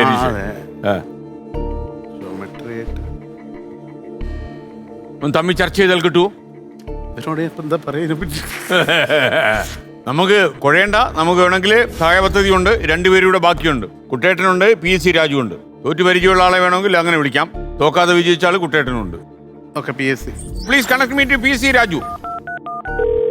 Hello PC Raju. Hello sir. എങ്ങനെയുണ്ട് ജീവിതമൊക്കെ? നന്നായിട്ട് പോകുന്നു. നന്നായി പോകുന്നു എന്ന് പറഞ്ഞാൽ തന്നെ അത്ഭുതമല്ലേ PC രാജുവിന്റെ ജീവിതം എന്ന് വെച്ചാൽ? പിന്നെ ഈ മഴ സമയത്ത് നന്നായി. പിന്നെ ഇപ്പൊ ഒരു ചോദ്യം ചോദിച്ചു. ഇപ്പൊ ഹരീഷ് കണാറിനും നിർമ്മൽ പാലാഴിയും നമ്മുടെ മുന്നിൽ ഇങ്ങനെ നിൽക്കുക, കുഴങ്ങി നിൽക്കുക. അവർ രണ്ടുപേരും കൂടുതൽ കുഴയ്ക്കാതെ ഉത്തരം പറഞ്ഞു കൊടുക്കുക. കണക്ക് ക്ലാസ്സിൽ അധ്യാപകരെ സഹായിക്കുന്ന 2 പെൺകുട്ടികൾ ആരൊക്കെയാണ്? ഹരീഷ് കണാരൻ, നിർമ്മൽ പാലാഴി. ഞാൻ കുറച്ച് ക്ലൂ തരാം, നിങ്ങൾ ശ്രദ്ധിച്ച് കേട്ടാൽ നിങ്ങൾക്ക് പെട്ടെന്ന് ഉത്തരം പറയാം. ജയറാമിന്റെ ഒരു സൂപ്പർ സ്റ്റാർ ചിത്രത്തിൽ ഈ പേര് ജയറാം ഇടയ്ക്കിടയ്ക്ക് വിളിക്കുന്നുണ്ട്. ബിന്ദു. കറക്റ്റ് ആണ് നിർമ്മൽ. ഇനി ഒരു പേര് കൂടിയുണ്ട്. കണക്കിൽ ബിന്ദു ഏതാണ് അറിയാലോ? ബിന്ദു, കണക്കിലെ ബിന്ദു. ഇനി അടുത്ത ക്ലൂ വേണം. അതെ. ലാലേട്ടന്റെ ഒരു സൂപ്പർ ഹിറ്റ് ചിത്രത്തിൽ ഈ നടി അഭിനയിച്ചിട്ടുണ്ട്. രേഖ. അപ്പൊ ബിന്ദുവും രേഖയും കണക്കിൽ വളരെ പ്രധാനപ്പെട്ട സാധനമാണ്. അപ്പൊ ഉത്തരം ശരിയാണ്. 1 ലക്ഷം കടച്ച് 2 ലക്ഷം രൂപയുടെ ചോദ്യം 2 lakhs.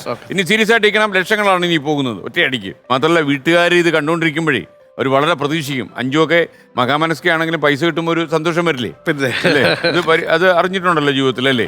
വീട് പണി നടക്കുകയാണ്. പണി നടക്കുക. ഈ പൈസയൊക്കെ സിനിമയിൽ നിന്ന് കിട്ടിയ നേരെ കൊണ്ട് ഏൽപ്പിക്കും, അതോ അക്കൗണ്ടിലേക്ക്? അങ്ങനെയൊന്നുമില്ല. വരവില കണക്കുകളൊക്കെ ബാലൻസ് ഷീറ്റ് ഒക്കെ എവിടെ തയ്യാറാക്കും? അതുണ്ട്, അറിയാം. അപ്പോൾ നമുക്ക് 2 ലക്ഷം രൂപയുടെ ചോദ്യമാണ് 2 lakhs. അകത്തും പുറത്തും പച്ച, കഴിച്ചാൽ ചോപ്പ്, തുപ്പിയ കറുപ്പ്. എന്താണ് ഈ സാധനം? അകത്തും പുറത്തും പച്ച, കഴിച്ചാൽ ചോപ്പ്, തുപ്പിയാൽ കറുപ്പ്. എന്താണ് സാധനം? അകത്തും. കുസൃതിയല്ല, സീരിയസ് ചോദ്യം തന്നെയാണ് കേട്ടോ. ലക്ഷങ്ങളായ പിന്നെ കുസൃതി കളിക്കാൻ പറ്റത്തില്ല. കുഴയ്ക്കോ? വേനൽക്കാലത്തൊക്കെ നമ്മൾ ഇത് കഴിക്കാറുണ്ട്, കുടിക്കാറുമുണ്ട്. വേനൽക്കാലത്ത് ഇത് നമ്മൾ കഴിക്കാറുണ്ട്, നമ്മൾ കുടിക്കാറുണ്ട്. വഴിയരികിലൊക്കെ ഇഷ്ടം പോലെ. തണ്ണിമത്തൻ. തണ്ണിമത്തൻ. ഇതിന്റെ കുരുവാണല്ലോ തുപ്പിക്കളയുന്നത്. അപ്പൊ കുരു കറുത്തതാണ്. അപ്പൊ 2 ലക്ഷം രൂപ. അതിൽ നിങ്ങളതാണോ? എന്താ പേര്? അതുല്യമായിട്ടുള്ള ഉത്തരവായിരുന്നു. അകത്തും പുറത്തും. അകത്ത് ചുവപ്പല്ലേ സാറേ ഇതിന്റെ? അകത്തും പുറത്തും പച്ചാന്നല്ലേ പറഞ്ഞു? തോടിനകത്ത് പച്ചയല്ലേ. അപ്പൊ എന്തായാലും 2 ലക്ഷം രൂപ കിട്ടി. ഇനിയിപ്പോ ആലോചിച്ചിട്ട് കാര്യമില്ല. അപ്പൊ നമുക്കിനി 3 ലക്ഷത്തിലേക്ക് കടക്കുന്നു. Question please. കരയിലെ ഏറ്റവും വലിയ തലച്ചോറുള്ള ജീവി ഏതാണ്? കുസൃതിയൊന്നുമല്ല, എക്സാക്ട് GK ആണ്. തെറ്റിക്കരുത്. ഇനിയുള്ള പ്രശ്നം അറിയാം. നേരത്തെ കിട്ടിയതിന്റെ 10% നമ്മൾ കോഴിക്കോട് നഗരങ്ങളിലേക്ക് പാഞ്ഞു പോകേണ്ടി വരും. എന്തെങ്കിലും കിട്ടിയോ? ആനയാണോ എന്ന് ചോദിച്ചാൽ ഉറപ്പിച്ചു പറയൂ. അത് ആന. ഉത്തരം ശരിയാണ്. 3 ലക്ഷം രൂപ. യഥാർത്ഥത്തില് ഇന്ന് വീട്ടിൽ കയറാൻ പറ്റത്തില്ല അല്ലേ? എന്നെ ബഹുമാനമായിരിക്കുന്നത്. ചില വിളക്കുമായിട്ടൊക്കെ ആയിരിക്കും കല്യാണം കഴിച്ചൊക്കെ ചെന്ന് കയറുന്ന പോലെ അല്ലേ? വിളക്കുമായിട്ടൊക്കെ ആയിരിക്കും നിർമ്മലിനെ സ്വീകരിക്കുന്നത്. ഓക്കെ, ഇനി 5 ലക്ഷം രൂപയുടെ ചോദ്യമാണ്. 5 lakhs. 5 ലക്ഷം. Be careful. നമ്മളിനി ചോദ്യത്തിലേക്ക്. Question please. മഞ്ഞ കണ്ണട എന്ന പുസ്തകം എഴുതിയ മലയാള സിനിമാ നടൻ ആരാണ്? കിട്ടിയാൽ 5 ലക്ഷം. അതേസമയം തെറ്റിച്ചാൽ 3 ലക്ഷത്തിന്റെ 10% 30,000. പിന്മാറിയാൽ 1.5 ലക്ഷം. പക്ഷേ ഹെൽപ്പ് ലൈൻ കിടപ്പുണ്ട് അല്ലേ? നമുക്ക് നോക്കാം അല്ലേ കുട്ടേട്ടാ? Yes boss. മഞ്ഞക്കണ്ണട പുസ്തകം എഴുതിയ മലയാള സിനിമാ നടൻ ആരാണെന്നാണ് ചോദ്യം. ഹരീഷ് ആൻഡ് നിർമ്മൽ. അങ്ങനെ നിങ്ങൾക്ക് രണ്ടുപേർക്കും വലിയ ഇഷ്ടമുള്ള ഒരാൾ തന്നെയാണ് ഇത് എഴുതിയിരിക്കുന്നത്. കൂടാതെ നിങ്ങൾ ഇവിടെ ഇദ്ദേഹത്തിനെ കുറിച്ച് ഒരു കഥ പറഞ്ഞിരുന്നു. പ്രത്യേകിച്ച് നിങ്ങളുടെ ഒരു സ്നേഹിതൻ മമ്മൂക്ക. Correct answer. ഉത്തരം ശരിയാണ്. ഇനിയിപ്പോ കാണും മമ്മൂക്ക പറയും എന്താ പഹയന്മാരെ ചോദിക്കാൻ അല്ലേ? തീർച്ചയായിട്ടും പറയും. അപ്പോൾ 5 ലക്ഷം രൂപയുടെ ചോദ്യം. ഇനി നമ്മൾ 10 ലക്ഷം രൂപയുടെ ചോദ്യത്തിലേക്ക് പോവാണ്. ഓക്കെ. അപ്പൊ ക്വസ്റ്റ്യൻ പ്ലീസ്. ഇപ്പൊ മുഖത്തൊരു ചിരിയൊക്കെ ഹരീഷിന് വരുന്നുണ്ട്. നിർമ്മലിന് ഓർക്കും തോറും ചിരി വരുന്നുണ്ട്. കഴിഞ്ഞില്ലേ? ഇനി ഒറ്റയ്ക്കുള്ള പോരാട്ടമാണ്. നിങ്ങൾ രണ്ടുപേരും കൂടെ ഇനി യോജിച്ച് മുന്നോട്ട് നീങ്ങുക. അതേ മാർഗമുള്ളൂ. ഇനി എനിക്ക് ചിരി പോലും വരത്തില്ല. കാര്യം എൻ്റെ പൈസയാണല്ലോ പോയിക്കൊണ്ടിരിക്കുന്നത്. 10 ലക്ഷമൊക്കെ പോയാൽ ആരായാലും ചിരി പോകും അല്ലേ? ഓക്കെ. അപ്പോൾ ക്വസ്റ്റ്യൻ പ്ലീസ്.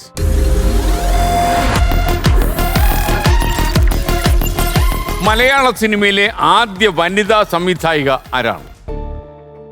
മലയാള സിനിമയിലെ ആദ്യ വനിതാ സംവിധായിക. ഇങ്ങനെ നിൽക്കുന്ന കണ്ട് എന്തോ ആലോചിക്കാൻ തോന്നുന്നറിയാം. നമുക്ക് ആകപ്പെടെ അറിയാം. തെറ്റിക്കരുതേ ഉള്ള പൈസ. ആ കമ്പോള നിലവാരം കൂടി പറഞ്ഞേക്കാം. അതായത് ശരിയായാൽ 10 ലക്ഷമായിട്ട് മടങ്ങും. ഇനി കളി തുടരും. തെറ്റിയാൽ നേരത്തെ കിട്ടിയ 5 ലക്ഷത്തിൻ്റെ 10% 50,000 രൂപയുമായി അതും ഡിവൈഡ് ചെയ്യും. 25,000 വെച്ച് രണ്ടുപേരും വാങ്ങി കോഴിക്കോടേക്ക് മടങ്ങും. ബാംഗ്ലൂർ ഡേയ്സ് ഒക്കെ ഡയറക്റ്റ് ചെയ്തവര്. അതല്ല തെറ്റി പറയല്ലേ. എൻ്റെ നിർമ്മൽ പാലാഴി പഴയ ഒരു സിനിമയാണ്, ഇപ്പോഴുള്ള സിനിമയൊന്നുമല്ല. മാത്രമല്ല അന്ന് ഹരീഷ് ജനിച്ചിട്ടില്ല. I am very sure. എന്നാ പിന്നെ കാര്യമില്ല. ഇല്ലയോ? രക്ഷയില്ല. അപ്പൊ നമുക്കിനിയിപ്പം ഒറ്റ വഴിയേ ഉള്ളൂ. പിന്മാറാം. അപ്പോൾ ഹരീഷ് കണാരൻ, നിർമ്മൽ പാലാഴി, ഈ പരിപാടിയിൽ നിന്ന് വളരെ നയതന്ത്രത്തിന്റെ ഭാഗമായിട്ട് നമ്മൾ പിന്മാറുന്നു. 2.5 ലക്ഷം രൂപ കിട്ടിയിരിക്കുന്നു. പക്ഷേ നിർമ്മല ആ പേര് തീർച്ചയായിട്ടും ഓർക്കേണ്ടത്. നിങ്ങൾ തമ്മിൽ ഒരു ബന്ധമുണ്ട്. നിങ്ങൾ തമ്മിലൊരു കണക്ഷൻ ഉണ്ട്. നിങ്ങൾ പോലും അറിയാതെ ഒരു ബന്ധം വന്നു പോയിട്ടുണ്ട്. വിജയ നിർമ്മലയായിരുന്നു. ഒരു കാലത്ത് നമ്മുടെ പുരുഷന്മാരെ ഇടിക്കുന്ന റോളുകളിലൊക്കെ വരുന്ന വിജയ നിർമ്മല ഓർമ്മയില്ലേ? ഭാർഗവി നിലയത്തിൽ പ്രേതമായിട്ട് അഭിനയിച്ചു. മാത്രമല്ല വിജയ നിർമ്മലയുടെ സിനിമകളെന്ന് വെച്ചാലേ നമ്മുടെയൊക്കെ ചെറുപ്പകാലത്ത് കണ്ടിട്ടുള്ളതാണ്. സ്റ്റണ്ട് കാണിക്കാൻ ഇത്രയും നല്ല നടിയില്ലായിരുന്നു. കവിത എന്നാണ് അവരുടെ ആദ്യം സംവിധാനം ചെയ്ത പേര്. പിന്നെ ഷീലാമ്മയാണ് രണ്ടാമത് ഒരു സിനിമ സംവിധാനം ചെയ്ത്. ഈ അവസാനം പിന്നെ അഞ്ജലി മേനോൻ, ബാംഗ്ലൂർ ഡേയ്സും ഒക്കെ ആയിട്ട് എത്രയോ ആൾക്കാർ പിന്നെ വന്നു. അപ്പോൾ 2.5 ലക്ഷം രൂപ കിട്ടിയിരിക്കുന്നു. വളരെ സന്തോഷം. ഐശ്വര്യമായിട്ട് ഞാനങ്ങ് ഒപ്പിടുകയാണേ. ഓക്കെ. അപ്പോൾ വരൂ, കടന്നു വരൂ, മടിച്ചു നിൽക്കാതെ. പപ്പാതി എടുത്തോണേ. ഇനിയിപ്പം ഈ പകുക്കുന്നതിനകത്തൊരു അപകടം നടക്കുമെന്നാണ് എൻ്റെ സംശയം. ഇല്ലല്ലോ അല്ലേ? വേണ്ടി വന്ന നിർമ്മല അടിച്ചു തറയിടാനുള്ള ആരോഗ്യം ഇല്ലേ ഹരീഷിന്? പിന്നെ ഉണ്ട് ഹരീഷിന്. ഓക്കെ, നിങ്ങൾ സൂപ്പർ കേസുകളാ. നിങ്ങൾ തകർക്കൂ. മലയാള സിനിമ നിങ്ങളെ ആവശ്യമുണ്ട്. അപ്പൊ ഇതുവഴി പോയാൽ അടുത്ത ലൊക്കേഷനിലെത്താം. Okay, thank you.